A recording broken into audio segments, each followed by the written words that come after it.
ओम नमो भगवते वासुदेवाय। बोलिए श्री हरि की जय। आइए सुनते हैं कार्तिक मास का 33वां तथा 34वां अध्याय।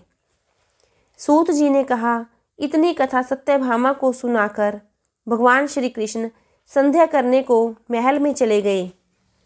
यह कार्तिक मास का व्रत भगवान विष्णु को अति प्रिय है तथा भक्ति को प्रदान करने वाला है। रात्रि जागरण, प्रातःकाल का स्नान, तुलसी वट सिंचन, उद्यापन और दीपदान, यह 5 कर्म भगवान विष्णु को प्रसन्न करने वाले हैं, इसलिए इनका पालन अवश्य करना चाहिए।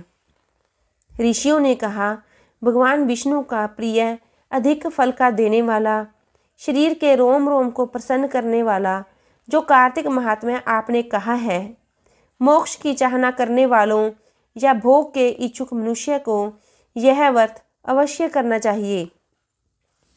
किंतु हम एक बात आपसे पूछना चाहते हैं, वह यह है कि यदि कार्तिक मास का व्रत करने वाला किसी संकट में फंस जाए, या वह जंगल में हो अथवा वह किसी रोग से ग्रस्त हो जाए, तो फिर वह अपने कार्तिक व्रत को किस प्रकार करे, क्योंकि यह विष्णु जी का अतिशय प्रिय तथा मुक्ति भक्ति प्रदान करने वाला व्रत किसी तरह भी छोड़ना नहीं चाहिए। श्री सूत जी ने उत्तर दिया, यदि कार्तिक व्रती किसी संकट में फंस जाए तो वीरता के साथ शंकर जी तथा भगवान विष्णु के मंदिर के पास हो उसमें रात्रि जागरण करे। अगर घना जंगल हो तो फिर पीपल के पेड़ के नीचे अथवा तुलसी के वन में जाकर जागरण करे। भगवान विष्णु जी की मूर्ति के सन्मुख बैठकर विष्णु जी का कीर्तन करे। ऐसा करने से 1000 गऊओं के दान के बराबर फल मिलता है। जो मनुष्य विष्णु जी के कीर्तन में बाजा बजाता है, उसे वाजपेय यज्ञ के बराबर फल मिलता है। और हरि कीर्तन में नृत्य करने वाले प्राणी को समस्त तीर्थों में स्नान करने का फल मिलता है। किसी संकट के समय या रोगी हो जाने पर और यदि जल न मिल सके तो केवल भगवान विष्णु के नाम मात्र से मार्जन ही कर ले। यदि उद्यापन न कर सके तो व्रत की पूर्ति के लिए केवल ब्राह्मणों के प्रसन्न होने से ही विष्णु जी प्रसन्न हो जाते हैं। यदि आप दीपदान न कर सकें तो दूसरे के दीप की वायु आदि से भली भांति रक्षा करें। और यदि तुलसी का पौधा पास न हो तो वैष्णव ब्राह्मण की ही पूजा कर लें, क्योंकि भगवान सदा अपने भक्तों के पास रहते हैं। इस सब के न होने पर व्रती ब्राह्मण गौ, पीपल और वट वृक्ष की श्रद्धा से सेवा करें।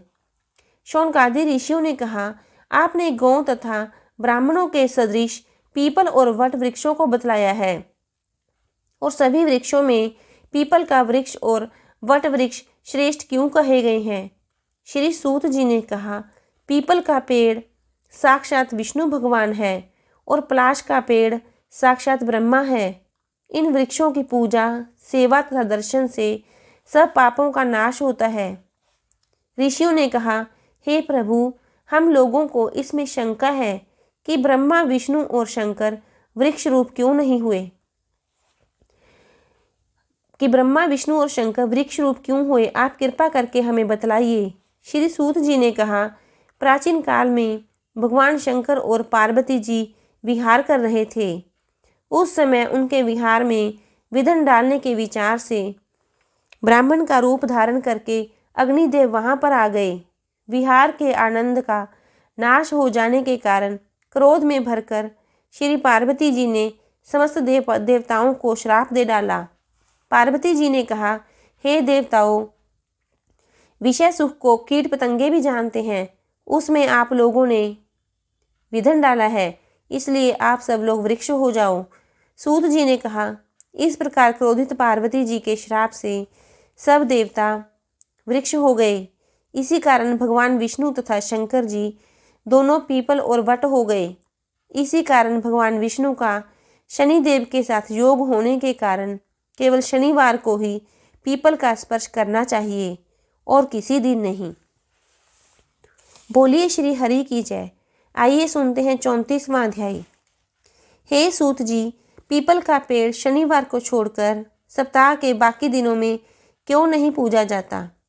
सूत जी ने कहा, समुद्र का मंथन करने से जो रत्न देवताओं को मिले, उनमें से देवताओं ने लक्ष्मी और कौस्तुभ मणि भगवान विष्णु को दे दी थी।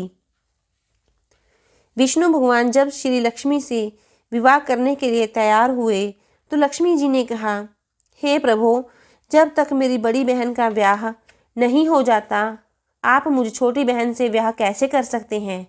इसलिए आप पहले मेरी बड़ी बहन का ब्याह करा दीजिए, बाद में मुझसे ब्याह कीजिए, क्योंकि यह प्राचीन नियम है। सूत जी बोले। लक्ष्मी जी के ऐसे वचन सुनकर भगवान विष्णु ने लक्ष्मी जी की बड़ी बहन का ब्याह उदालक ऋषि के साथ कर दिया। वह अलक्ष्मी बड़ी क्रूप थी, बड़ा मुख, चमकते हुए दांत, वृद्धा के समान शरीर, बड़े बड़े नेत्र और रूखे बाल। महर्षि उदालक भगवान विष्णु के आग्रह पर उससे ब्याह कर उसे वेद मंत्रों की ध्वनि से गुंजाते हुए अपने आश्रम में ले आए। वेद ध्वनि से गुंजित हवन के पवित्र धुएं से उस मनोहर आश्रम को देखकर वह बहुत दुखी हुई। उसने महर्षि उदालक से कहा, इस आश्रम में वेद ध्वनि हो रही है, अंत यह स्थान मेरे रहने योग्य नहीं है, इसलिए तुम मुझे किसी दूसरी जगह ले चलो। उसकी बात सुनकर महर्षि उदालक ने कहा कि तुम यहाँ पर क्यों नहीं रह सकती? तुम्हारे रहने योग्य दूसरी जगह कौन सी है, यह मुझको बताओ। अलक्ष्मी ने कहा, यहाँ पर वेद की ध्वनि होती है, अतिथियों का सत्कार होता हो, यज्ञ आदि होते हों, उस स्थान पर मैं नहीं रह सकती। जहाँ पर पति पत्नी आपस में प्यारे हों, पितरों के निमित्त यज्ञ होते हों, देवताओं का पूजन होता हो, वहाँ पर मैं नहीं रह सकती।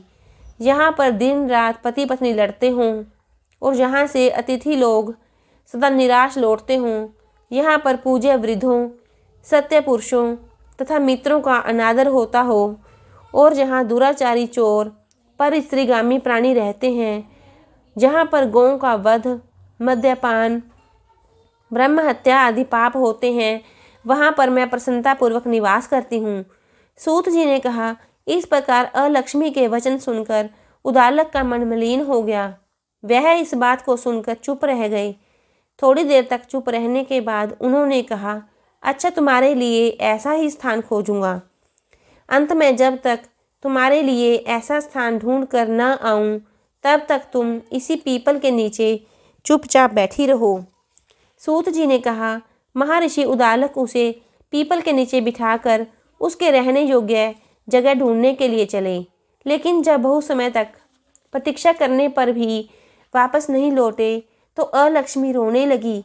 उसका बुरी तरह से रोना लक्ष्मी जी ने वैकुंठ में भी सुना तो वह व्याकुल हो गई। उन्होंने दुखी होकर भगवान विष्णु से कहा, हे प्रभु, मेरी बड़ी बहन अलक्ष्मी पति के त्याग देने से अत्यंत दुखी हो गई है। हे नाथ, यदि मैं आपकी प्रिय पत्नी हूँ तो आप उसे आश्वासन देने के लिए उसके पास चलिए।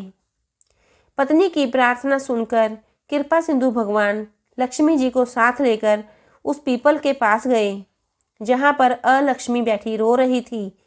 उसको आश्वासन देते हुए श्री हरि ने कहा, हे लक्ष्मी, हे अलक्ष्मी, इस पीपल की जड़ में तुम सदा के लिए निवास करो, क्योंकि मेरे ही अंश से इसकी उत्पत्ति हुई है और इसमें मेरा निवास रहता है।